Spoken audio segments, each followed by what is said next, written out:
हम अक्सर सोचते हैं ना कि जीवन की समस्याओं को सुलझाना एक तरह का इंजीनियरिंग प्रोजेक्ट है। बिल्कुल। मतलब मान लीजिए आपकी गाड़ी बीच सड़क पर बंद हो गई। हाँ। आप बोनेट खोलते हैं और देखते हैं कि कौन सा पुर्जा खराब है। हाँ। शायद कोई स्पार्क प्लग जल गया हो। हाँ। आप उसे बदलते हैं और बस गाड़ी फिर से दौड़ने लगती है। एकदम स्पष्ट, सीधा और एकदम लॉजिकल। सही कहा आपने। मानव मस्तिष्क को चीजें इसी तरह एकदम साफ और स्पष्ट रूप में देखना पसंद है। मतलब जब हम बाहरी दुनिया को फिक्स कर पाते हैं ना, उसे नियंत्रित कर पाते हैं, तो हमें एक अजीब सी सुरक्षा महसूस होती है। बिल्कुल, एक कंट्रोल की भावना आती है। हाँ, हमारे लिए ये सब कुछ बाइनरी है। या तो कोई चीज काम कर रही है या वो पूरी तरह से टूट चुकी है। लेकिन जब बात हमारी अपनी भावनाओं की आती है, हमारे अपने मन और हमारे मनोवैज्ञानिक स्वास्थ्य की आती है, तो वो जो इंजीनियरिंग वाली स्पष्टता है ना, वो पूरी तरह से हवा हो जाती है। एकदम सही कह रही हैं आप। अचानक से सब कुछ बहुत धुंधला और उलझावा लगने लगता है।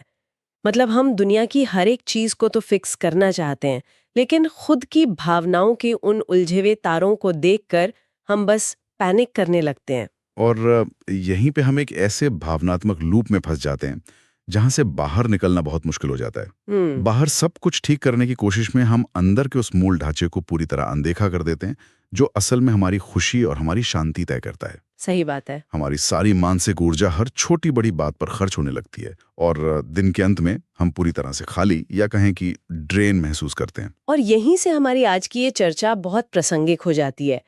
जरा सोचिए, क्या हो अगर कोई ऐसा ब्लूप्रिंट हो, कोई आज का नहीं बल्कि करीब 2000 साल पुराना, जो हमारी इस पूरी मनोवैज्ञानिक उलझन को सुलझा सके। ये बहुत दिलचस्प विषय है। आज के इस गहन अध्ययन में हम जैन दर्शन के महान ग्रंथ तत्वार्थ सूत्र के एक विशेष हिस्से, उसके 7वें अध्याय के 11वें सूत्र और उस पर आधारित कुछ बहुत ही विस्तृत प्रवचनों पर चर्चा कर रहे हैं। जी। और शुरुआत में ही मैं ये स्पष्ट कर दूं कि ये कोई साधारण कर्म कांड या केवल धार्मिक उपदेश की बात नहीं है। बिल्कुल नहीं। अगर हम इसके भीतर झांकें तो ये प्राचीन काल का इमोशनल इंटेलिजेंस है, या मानव मनोविज्ञान को समझने का सबसे उन्नत रूप है। यहाँ जो बात सबसे अधिक रोचक है वो ये है कि इस दर्शन ने दुनिया के तमाम जीवों के साथ हमारे इंटरैक्शन को सिर्फ 4 बहुत ही स्पष्ट श्रेणियों या भावनाओं में बांट दिया है। सिर्फ 4? हाँ, सिर्फ 4। जरा सोचिए, दुनिया में अरबों लोग हैं, अनंत परिस्थितियां हैं, लेकिन प्रतिक्रिया देने के तरीके सिर्फ 4 बताए गए हैं: मैत्री, प्रमोद, कारुण्य और माध्यस्थ। इस पूरे फ्रेमवर्क का मूल आधार ये है कि आपको दुनिया के हर इंसान या हर परिस्थिति को बदलने की कोई आवश्यकता नहीं है। तो हमें क्या करना है? आपको सिर्फ अपनी प्रतिक्रियाओं को इन 4 खांचों में सही तरीके से फिट करना है। और हाँ, बिना सम्यक दृष्टि यानी सही दृष्टिकोण के आप बाहरी तौर पर कितने भी अच्छे बन जाएं, उसका कोई गहरा मनोवैज्ञानिक लाभ नहीं मिलता। चलिए इसे थोड़ा विस्तार से समझते हैं और सबसे पहले इस 4 स्तरीय ढांचे के उस बेस यानी नींव से शुरुआत करते हैं, जिसे मैत्री भाव कहा गया है। जी। अगर मैं इसे आज की तकनीकी भाषा में कहूँ ना, तो ये हमारे दिमाग का डिफॉल्ट ऑपरेटिंग सिस्टम या ओएस है। अरे वाह, ये बहुत अच्छी एनालॉजी है ना? किसी भी व्यक्ति से मिलने से पहले या किसी भी परिस्थिति के पैदा होने से पहले दुनिया के प्रति हमारा एक बुनियादी नजरिया होना चाहिए। एकदम सही। मैत्री का मतलब सिर्फ अपने कुछ खास दोस्तों के साथ बैठकर कॉफी पीना या वीकेंड मनाना नहीं है। ये एक यूनिवर्सल बेसलाइन है, मतलब प्राणी मात्र के प्रति बिना किसी शर्त के मित्रता का भाव। हाँ। जब हमारा ये डिफॉल्ट रवैया बन जाता है ना, तो हमारा दिमाग इस बात में ऊर्जा खर्च नहीं करता कि सामने वाला कौन है। हाँ, कि क्या मुझे इससे अच्छे से बात करनी चाहिए या नहीं। बिल्कुल, वो मानसिक संघर्ष खत्म हो जाता है। इस संदर्भ में स्रोत सामग्री में एक बहुत ही खूबसूरत और शक्तिशाली दृश्य का वर्णन मिलता है, संवशरण का। संवशरण। इसे तीर्थंकरों की एक ऐसी सभा माना जाता है जहां जन्म जन्मांतर के विरोधी भी एक साथ बैठकर अपना बैर भूल जाते हैं, और इसका सबसे विजुअल रूप हमारे मंदिरों में दिखने वाला मैत्रीकंड है। जी, ये बहुत ही गहरा प्रतीक है। मतलब एक ही पानी के कुंड पर एक गाय और एक शेर एक साथ पानी पी रहे हैं, और बात यहीं खत्म नहीं होती। गाय का बछड़ा शेरनी का दूध पी रहा है और शेरनी का शावक गाय का दूध पी रहा है। ये कल्पना से परे लगता है। हाँ, प्रकृति के सबसे कट्टर दुश्मन भी अपनी जन्मजात शत्रुता भूल गए हैं। अब कोई कह सकता है कि ये तो सिर्फ एक मिथक है या एक यूटोपियन विचार है। बिल्कुल, आज के समय में लोग यही कहेंगे। लेकिन अगर हम प्रकृति के मूल स्वभाव को देखें तो ये बात पूरी तरह से लॉजिकल लगती है। एक पेड़ का उदाहरण लीजिए। क्या एक पेड़ कभी ये स्कैन करता है कि उसकी छाया में बैठने वाला व्यक्ति अमीर है या गरीब? नहीं। या वो पापी है या संत? बिल्कुल नहीं। वो सबको समान रूप से ऑक्सीजन और फल देता है। सही बात है। नदियां ये पूछकर पानी नहीं देती कि प्यासा व्यक्ति उनके किस किनारे पर खड़ा है। ये असल में वसुधैव कुटुंबकम यानी पूरी पृथ्वी ही एक परिवार है कि विशुद्ध मनोवैज्ञानिक स्थिति है।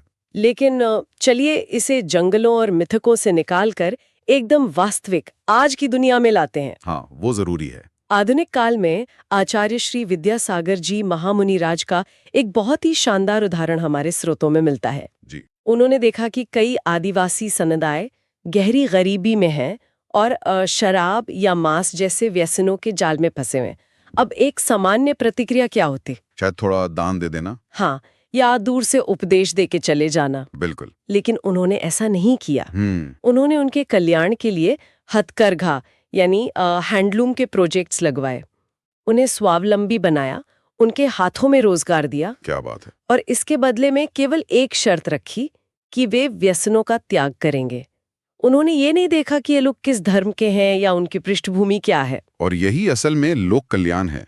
ये मैत्री भाव का प्रैक्टिकल एप्लीकेशन है। हाँ, अगर आपका ऑपरेटिंग सिस्टम यानी मैत्री भाव मजबूत है तो रिश्ते, कैरियर और सफलता की कोई भी ऐप क्रैश नहीं होगी। बहुत सही कहा आपने। लेकिन और यहाँ एक बहुत बड़ी मनोवैज्ञानिक अड़चन आती है।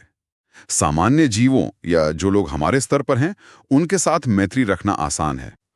लेकिन उन लोगों का क्या जो हमसे बहुत आगे निकल गए हैं? मान लीजिए आपके ही किसी सहकर्मी का अचानक बहुत बड़ा प्रमोशन हो जाए। हाँ, तब तो मुश्किल होती है। या आपका कोई रिश्तेदार आपसे कहीं ज्यादा सफल हो जाए।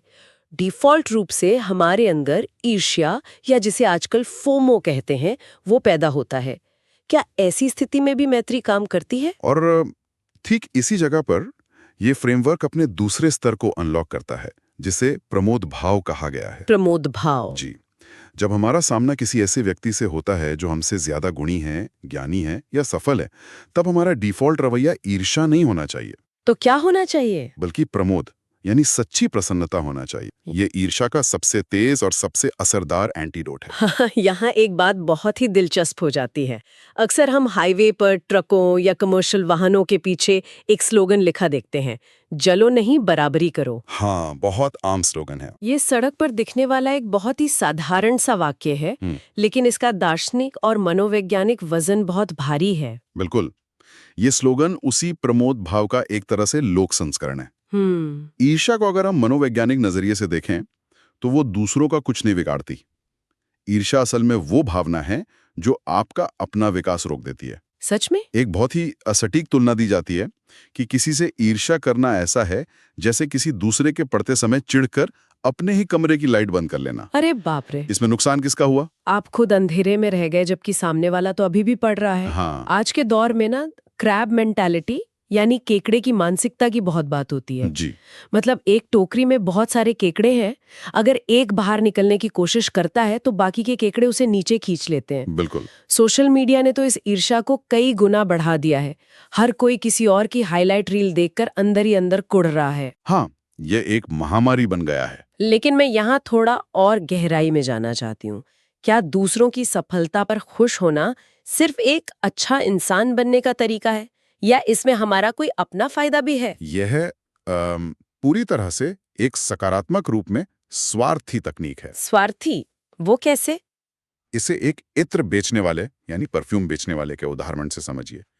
जब आप इत्र की किसी दुकान पर जाते हैं, इत्र वाला अपनी पेटी खोलता है। भले ही आप उससे एक भी बोतल ना खरीदें, लेकिन वहां कुछ देर बैठने मात्र से वो खुशबू आपके कपड़ों में, आपकी सांसों में बस जाती है। ये तो बहुत ही शानदार एनालॉजी है। ठीक इसी तरह जब हम गुणी या सफल व्यक्तियों की सफलता पर ईर्ष्या करने के बजाय प्रमोद यानी प्रसन्नता का अनुभव करते हैं, तो हमारा दिमाग उनके उन गुणों को अब्जॉर्ब या ग्रहण करने के लिए खुल जाता है। अच्छा। जब हम ईर्ष्या करते हैं तो हमारा दिमाग डिफेंस मोड में चला जाता है और हम सीखने के सारे दरवाजे बंद कर देते हैं। लेकिन सच्ची प्रशंसा करने से हम मानसिक रूप से उनके स्तर तक उठने की प्रक्रिया शुरू कर देते हैं। तो एक तरह से दूसरों के गुणों की तारीफ करना खुद को अपग्रेड करने का सबसे स्मार्ट तरीका है। कमाल है। बिल्कुल। तो अब तक हमारे पास 2 टूल आ गए, सामान्य दुनिया के लिए मैत्री जो हमारी बेसलाइन है और सफल लोगों के लिए प्रमोद जो हमारा अपग्रेडेशन है। सही। लेकिन अब सीढ़ी के नीचे की तरफ देखते हैं। उन लोगों का क्या जो जीवन की दौड़ में पीछे रह गए हैं, जो शोषित हैं, अभाव में हैं या बहुत दुखी हैं। अक्सर हम ऐसे लोगों को देखकर दया से भर जाते हैं, लेकिन क्या दया काफी है? यहीं पर इस फ्रेमवर्क का तीसरा भाव आता है, कारुण्य भाव, यानी सच्ची करुणा। करुणा और दया में बहुत बड़ा फर्क है। क्या फर्क है? दया में कहीं ना कहीं एक अहंकार छिपा होता है कि मैं बड़ा हूं और तुम छोटे हो, इसलिए मैं तुम्हें कुछ दे रहा हूं। हाँ, एक सुपीरियॉरिटी कॉम्प्लेक्स होता है। बिल्कुल। लेकिन करुणा इस दर्जे से बहुत ऊपर है। स्रोतों में एक बहुत ही मार्मिक प्रसंग आता है, एक राजा और एक दानवीर का। एक राजा बहुत सारा दान बांट रहा था। कतार बहुत लंबी थी। राजा ने देखा कि कतार में लगा एक व्यक्ति बार बार अपने पीछे आने वाले लोगों को अपने से आगे जाने दे रहा है। अच्छा। जब राजा ने उससे पूछा कि वह ऐसा क्यों कर रहा है, तो उस व्यक्ति ने बड़ी सरलता से कहा, मुझे लगता है कि मेरे पीछे जो लोग खड़े हैं उन्हें इस दान की मुझसे कहीं ज्यादा आवश्यकता है। उफ, ये तो निस्वार्थता का एक अलग ही स्तर है। ये कोई चेक काटकर सोशल मीडिया पर फोटो डालने वाली चैरिटी नहीं है। जी बिल्कुल नहीं। ये तो एक बहुत ही गहरी आंतरिक एम्पैथी है। अगर हम इसे व्यापक परिप्रेक्ष्य से जोड़कर देखें तो करुणा सिर्फ पैसों या भोजन का मोहताज नहीं है। एक बहुत ही आम दैनिक जीवन का उदाहरण लेते हैं। जी बताइए। मान लीजिए आप रेलवे स्टेशन की टिकट विंडो की कतार में खड़े हैं। आपकी ट्रेन आने में भी आधा घंटा है, लेकिन आपके पीछे खड़े व्यक्ति की ट्रेन बस 2 मिनट में छूटने वाली है। हाँ, ऐसा अक्सर होता है। उस वक्त अपनी जगह उसे दे देना, ये असली कारुण्य भाव है। और मुझे लगता है कि ये सिर्फ इंसानों तक सीमित नहीं है ना? नहीं, बिल्कुल नहीं। करुणा का एक और पहलू ये भी है कि हम जानबूझकर तो किसी का बुरा ना करें हैं, लेकिन अनजाने में भी हमसे कोई कष्ट ना हो। जैसे सड़क पर चलते हुए केले का छिलका ना फेंकना। बिल्कुल सही।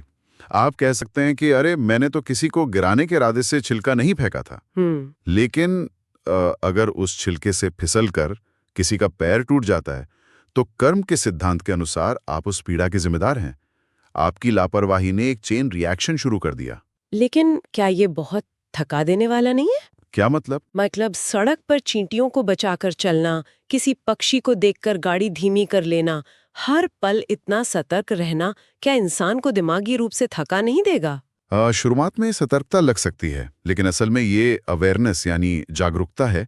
गीता में भी इसी निष्काम कर्म की बात कही गई है, नेकी कर दरिया में डाल। सही बात है। अगर आप करुणावश कोई अच्छा काम करते हैं तो उसकी सूची बनाकर मत रखिए, उसे अपनी ईगो का हिस्सा मत बनाइए। जब जागरूकता आपका स्वभाव बन जाती है तो वो थकाती नहीं, बल्कि आपको बहुत हल्का महसूस कराती है। ठीक है, अब हम इस फ्रेमवर्क के सबसे मुश्किल, सबसे चुनौतीपूर्ण और अंतिम पड़ाव पर पहुंचते हैं। हाँ, ये सबसे जरूरी हिस्सा है। हमने अच्छे लोगों के साथ मैत्री कर ली, सफल लोगों की प्रशंसा करके खुद को अपग्रेड कर लिया और कमजोरों की मदद करके करुणा दिखा ली। लेकिन अब सामना होता है अंतिम बॉस फाइट से।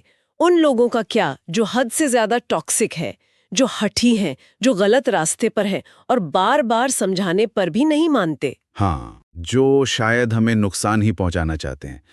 क्या ऐसे लोगों पर हमें गुस्सा करने का अधिकार है?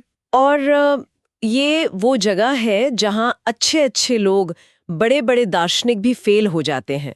बिल्कुल। क्योंकि हमारा लॉजिक कहता है कि गलत के खिलाफ गुस्सा तो जायज है, लेकिन यहीं पर मध्यस्थ भाव यानी तटस्थता का सिद्धांत आता है। तटस्थता? जी, विपरीत बुद्धि वाले या बुरी आदतों में फंसे लोगों के प्रति क्रोध नहीं, बल्कि समता का भाव रखना। तो इस सब का असली मतलब क्या है? क्या मध्यस्थ भाव का अर्थ ये है कि हम बस हार मान लें?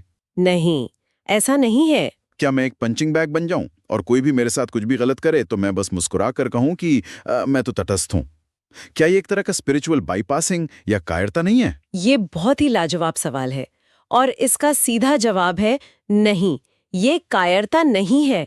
मध्यस्थ भाव का मतलब गलत को सही ठहराना नहीं है। तो फिर क्या है?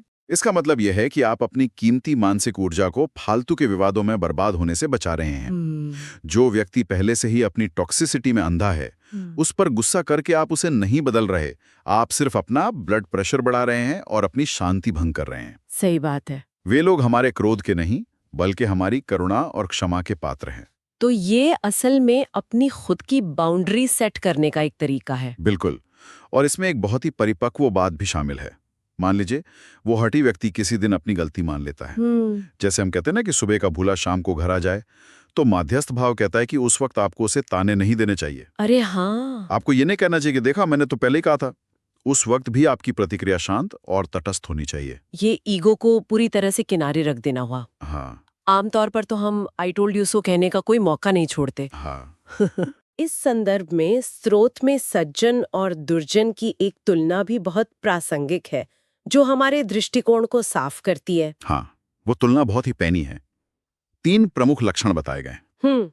एक दुर्जन या टॉक्सिक व्यक्ति अपनी विद्या या ज्ञान का उपयोग हमेशा दूसरों को नीचा दिखाने या विवाद करने के लिए करेगा। सही। वो अपने धन का उपयोग सिर्फ अपना अहंकार और रुतबा दिखाने के लिए करेगा और अपनी शक्ति का इस्तेमाल कमजोरों को पीड़ा देने के लिए करेगा। और इसके ठीक विपरीत एक सज्जन व्यक्ति क्या करेगा? वो अपनी विद्या से दूसरों को ज्ञान देगा, धन से परोपकार करेगा और शक्ति से कमजोरों की रक्षा करेगा। बिल्कुल। तो जब हमारा सामना किसी दुर्जन से होता है, तो माध्यस्थी भाव हमें ये याद दिलाता है कि हमें प्रतिक्रिया देकर खुद उनके स्तर पर नहीं गिरना है। सही कहा। हमें कीचड़ में पत्थर नहीं मारना है। सटीक। यही ऊर्जा का संरक्षण है। अगर हम इस पूरे दर्शन को समेटें तो एक बहुत ही गहरा और थोड़ा चौंकाने वाला गणितीय कॉन्सेप्ट सामने आता है। स्रोत के अंत में 1224 प्रकार के कर्मों या वृत्तियों का जिक्र है। हाँ, वो गणना इंसान के दिमाग के कॉग्निटिव लोड का एक प्राचीन विश्लेषण है। 1224, ये नंबर कैसे आता है? इसे समझिए, हमारे काम करने के 3 स्तर होते हैं, मन, वचन और काय यानी शरीर। ठीक है। फिर इसके 3 तरीके होते हैं, कृत यानी खुद करना, कारित यानी दूसरों से करवाना और अनुमोदना यानी किए गए काम का समर्थन करना। इसके साथ जुड़ जाती हैं 4 कषाएं, क्रोध, मान यानी अहंकार, माया यानी छल और लोभ। जब आप इन सबको और इनके उपभेदों को आपस में गुणा करते हैं तो संख्या 1224 तक पहुंच जाती है। मैं यहाँ इस अनुमोदना वाले हिस्से पर रुकना चाहती हूँ। जी। क्या इसका मतलब ये है कि अगर कोई किसी की बुराई कर रहा है या कोई गलत काम कर रहा है और मैं बस चुपचाप खड़ा होकर मुस्कुरा रही हूँ, हाँ, तो क्या मैं भी उसमें शामिल हूँ? 100%। मनोवैज्ञानिक रूप से जब आप किसी गलत काम का या टॉक्सिक व्यवहार का मूक समर्थन करते हैं तो आपके दिमाग में एक माइक्रो ट्रांजैक्शन होता है। अच्छा। आप अपने ही दिमाग में एक नया न्यूरल पाथवे बना रहे हैं जो भविष्य में उस टॉक्सिसिटी को आपके लिए सामान्य बना देगा। ये 1224 तरीके असल में 1224 दरवाजे हैं जिनसे हम मानसिक बोझ और नकारात्मकता को अपने अंदर खींचते हैं। बाप रे, मतलब 1224 अलग-अलग तरीकों से हम खुद को उलझा रहे हैं। और यहीं पर ये 4 भावनाएं मैत्री, प्रमोद, कारुण्य और माध्यस्थ काम आती हैं। ये इन 1224 दरवाजों पर लड़ा हुआ एक अभेद्य फायरवॉल है। वाओ। जब आप इन 4 भावों में रहते हैं तो आप उन सभी 1224 नकारात्मक लूप्स को एक साथ शट डाउन कर देते हैं। ये वास्तव में होश उड़ा देने वाली बात है। हम हमेशा इन बातों को नैतिकता के चश्मे से पढ़ते आए हैं कि अच्छे इंसान बनो, दूसरों की मदद करो। लेकिन आज की चर्चा को समाप्त करने से पहले मैं एक विचार सामने रखना चाहती हूँ। क्या ये 4 भावनाएं वास्तव में दुनिया के लिए हैं? आप क्या कहना चाह रही हैं? मेरा मतलब है, क्या हम दूसरों की भलाई के लिए मैत्री या करुणा कर रहे हैं, या फिर ये 2000 साल पुरानी एक अत्याधुनिक स्वार्थी तकनीक है हमारे ही दिमाग को रीवायर करने की?